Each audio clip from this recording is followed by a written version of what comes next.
മലയാളത്തിന്റെ പ്രിയപ്പെട്ട കവി ONV കുറുപ്പിന്റെ സംസ്കാരം അല്പസമയത്തിനകം നടക്കും. പൂർണ്ണ ഔദ്യോഗിക ബഹുമതികളോടെ തൈക്കാട് ശാന്തി കവാടത്തിലാണ് സംസ്കാരം നടക്കുക. മുഖ്യമന്ത്രി അടക്കമുള്ളവർ ONVക്ക് അന്തിമോപചാരം അർപ്പിക്കുമെന്ന് അറിയിച്ചിരുന്നു.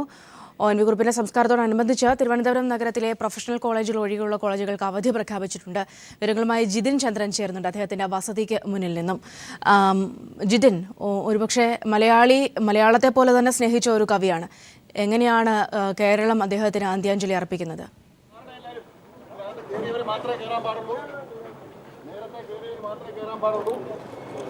സൗമ്യ, ONV ഗ്രൂപ്പിൻ്റെ മൃതദേഹം ഇപ്പോൾ അദ്ദേഹത്തിൻ്റെ സംസ്കാര ചടങ്ങുകൾക്കായി തൈക്കാട് ശാന്തി കവാടത്തിലേക്ക് കൊണ്ടുപോവുകയാണ്. അദ്ദേഹത്തിൻ്റെ വസതിയായ ഇന്ത്യ വരത്തിൽ നിന്നും മൃതദേഹം തൈക്കാട് ശാന്തി കവാടത്തിലേക്ക് കൊണ്ടുപോകാനായി എടുക്കുന്ന ദൃശ്യങ്ങളാണ് നമ്മളിപ്പോൾ കണ്ടുകൊണ്ടിരിക്കുന്നത്. അദ്ദേഹത്തിൻ്റെ മൃതദേഹം ആംബുലൻസിലേക്ക് കയറ്റി കഴിഞ്ഞു. ഇനി വിലാപയാത്രയായിട്ടാണ് ഇവിടെ നിന്നും മൃതദേഹം തൈക്കാട് ശാന്തി കവാടത്തിലേക്ക് എത്തിക്കുക. അല്പസമയം മുമ്പ് 10 മിനിറ്റോളം സമയമെടുത്തുകൊണ്ട് അദ്ദേഹത്തിൻ്റെ മരണാനന്തര കർമ്മങ്ങൾ അദ്ദേഹത്തിൻ്റെ ഈ വസതിയിൽ വെച്ച് നടന്നു കഴിഞ്ഞു. അതിനുശേഷമാണിപ്പോൾ സംസ്കാര ചടങ്ങുകൾക്കായി മൃതദേഹം തൈക്കാട് ശാന്തി കവാടത്തിലേക്ക് കൊണ്ടുപോകുന്നത്. വലിയൊരു പ്രമുഖരുടെ വലിയൊരു നിര തന്നെ അദ്ദേഹത്തിൻ്റെ മൃതദേഹത്തെ അനുഗമിക്കുന്നുണ്ട്. ഇവരടക്കം വിലാപയാത്ര ആയിട്ടാണ് മൃതദേഹം തൈക്കാട് ശാന്തി കവാടത്തിലേക്ക് എത്തിക്കുക. തലസ്ഥാനത്തെ പൗരപ്രമുഖരടക്കമുള്ള പ്രശസ്തരുടെ വലിയൊരു നിര തന്നെയാണ് അദ്ദേഹത്തിൻ്റെ മൃതദേഹത്തോടൊപ്പമുള്ളത്. ഗാനഗന്ധർവൻ യേശുദാസും അദ്ദേഹത്തിൻ്റെ മൃതദേഹത്തെ അനുഗമിക്കുന്നുണ്ട്.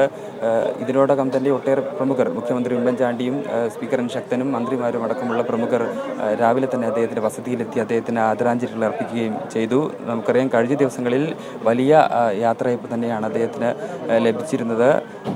അദ്ദേഹത്തിന് വിട ചൊല്ലാനും അദ്ദേഹത്തിന് അവസാനമായി ഒരു നോക്കു കാണാനും അന്ത്യാഞ്ജലി അർപ്പിക്കാനുമായി വലിയ ജനപ്രവാഹം തന്നെയാണ് കഴിഞ്ഞ ദിവസങ്ങളിൽ ഉണ്ടായിരുന്നത്. അതുതന്നെയാണ് ഇന്ന് രാവിലെയും അദ്ദേഹത്തിൻ്റെ വസതിയിൽ നിന്നും കാണാനായത്. ഒട്ടേറെ പേരാണ് ഇതിനോടകം തന്നെ അദ്ദേഹത്തിന് അന്ത്യാഞ്ജലി അർപ്പിക്കാനായി എത്തിയത്. എന്തായാലും വീട്ടിലെ പൊതുദർശനത്തിനും മരണാനന്തര കർമ്മങ്ങൾക്കും ശേഷം ഇപ്പോൾ അദ്ദേഹത്തിൻ്റെ മൃതദേഹം തൈക്കാട് ശാന്തി കവാടത്തിലേക്ക് സംസ്കാര ചടങ്ങുകൾക്കായി കൊണ്ടുപോവുകയാണ്. 10 മണിയോടുകൂടിയാണ് തൈക്കാട് ശാന്തി കവാടത്തിൽ അദ്ദേഹത്തിൻ്റെ സംസ്കാര ചടങ്ങുകൾ ആരംഭിക്കുക. സംസ്ഥാന സർക്കാരിൻ്റെ പൂർണ്ണ ഔദ്യോഗിക ബഹുമതികളോടെയാണ് അദ്ദേഹത്തിൻ്റെ സംസ്കാര ചടങ്ങുകൾ നടക്കുക.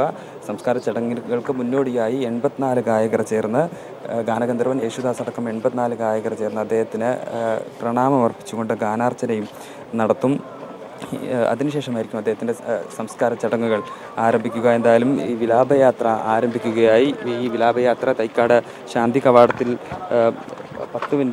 15 മിനിറ്റിനകം തന്നെ തൈക്കാട് ശാന്തി കവാടത്തിലെത്തുകയും അതിനുശേഷം 10 മണിയോടുകൂടി തന്നെ അദ്ദേഹത്തിൻ്റെ സംസ്കാര ചടങ്ങുകൾ തുടങ്ങുന്ന രീതിയിലാണ് നിലവിലുള്ള ക്രമീകരണങ്ങൾ നടത്തിയിരിക്കുന്നത്. എന്തായാലും ONVയോടുള്ള ആദരസൂചകമായി ഇന്ന് തിരുവനന്തപുരം നഗരത്തിലെ പ്രൊഫഷണൽ കോളേജ് ഒഴികെയുള്ള വിദ്യാഭ്യാസ സ്ഥാപനങ്ങൾക്ക് അവധി പ്രഖ്യാപിച്ചിട്ടുണ്ട്. ഒപ്പം തന്നെ നിയമസഭ ഇന്ന് അദ്ദേഹത്തിന് ആദരാഞ്ജലികൾ അർപ്പിച്ച് 11:30 സഭാ സമ്മേളനം ചേർന്ന് അദ്ദേഹത്തിന് ആദരാഞ്ജലികൾ അർപ്പിച്ച് 11:30 തൻ്റെ സഭ പിരിയുകയും ചെയ്യും. എന്തായാലും അദ്ദേഹത്തിന് മലയാളത്തിൻ്റെ മഹാകവിക്ക് അർഹിക്കുന്ന രീതിയിലുള്ളൊരു യാത്രയയപ്പ് തന്നെയാണ് കേരളം നൽകിക്കൊണ്ടിരിക്കുന്നത്.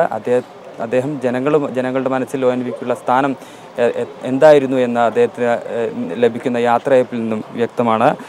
വലിയൊരു ജനാവലിയാണ് എല്ലായിടങ്ങളിലും അദ്ദേഹത്തിന് ആദരാഞ്ജലികൾ അർപ്പിക്കാൻ എത്തിയിരുന്നത്. ഈ നിമിഷത്തിൽ പൊതുദർശനത്തിൻ്റെ അവസാന മണിക്കൂറുകളിലും അതുതന്നെയാണ് കാണാനാവുന്നത്. എന്തായാലും അദ്ദേഹത്തിൻ്റെ മൃതദേഹം ഇപ്പോൾ ഇന്ത്യവരത്തിൽ നിന്നും തൈക്കാട് ശാന്തി കവാടത്തിലേക്ക് കൊണ്ടുപോയിരിക്കുന്നു. ജിതിൻ ചന്ദ്രനാണ് വിവരങ്ങൾ നൽകിയത്.